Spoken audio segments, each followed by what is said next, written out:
Alors, on a déjà traité un exercice comme celui-ci où on a montré qu'une application phi est linéaire, mais on l'a fait avec des vecteurs du plan, c'est-à-dire u et v de composantes x, y.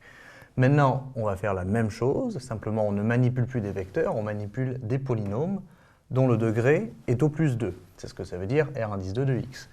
Donc, ce que je vais essayer de montrer, c'est la même chose, mais pas à partir de vecteurs du plan, à partir de polynômes. Ça veut dire que je dois montrer que, quel que soit P, Q, deux polynômes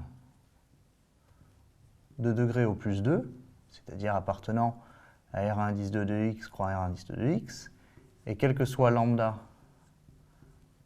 appartenant à R, je dois montrer que phi de lambda P plus Q est égal à lambda phi de P plus phi de Q. Alors c'est exactement la même chose maintenant, mais je manipule des polynômes. D'accord ? Alors je dois prendre deux polynômes au départ. Si je prends P et Q dans R indice 2 de x, ça veut dire que P de x, eh bien, je vais pouvoir l'écrire comme ceci. Ça va être A x2 plus bx plus c, voilà.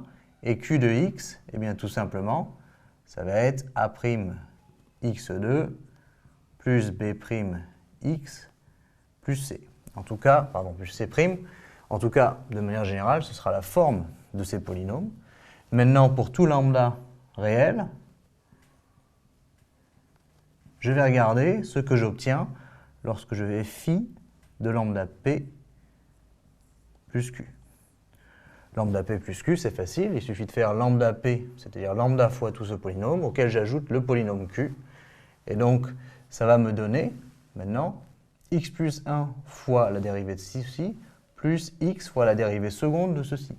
Donc ça va me donner x plus 1 fois lambda p' plus q', puisque la dérivée est linéaire, donc la dérivée de cette somme, c'est la somme des dérivées, plus x fois lambda p seconde plus q seconde. Ça va me donner quoi? Ça va me donner x plus 1 qui ne bouge pas.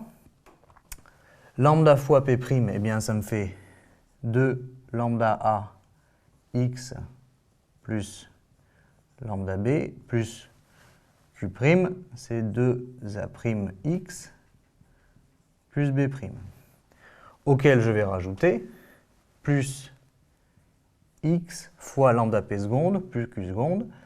Alors, ici c'était lambda p' que j'ai ici, donc lambda p seconde, eh bien, il suffit de dériver ça, ça va me faire 2 lambda a plus 2a'. Voilà, alors si je réorganise un petit peu tout ça, eh bien, je vais me retrouver avec x plus 1 fois, je mets lambda en facteur même, ça va me faire lambda, pardon, fois x plus 1, voilà, fois quoi? 2ax plus b, donc 2ax plus b, et ensuite, je vais avoir plus x fois ici 2 lambda a, mais je vais sortir le lambda, x fois 2a.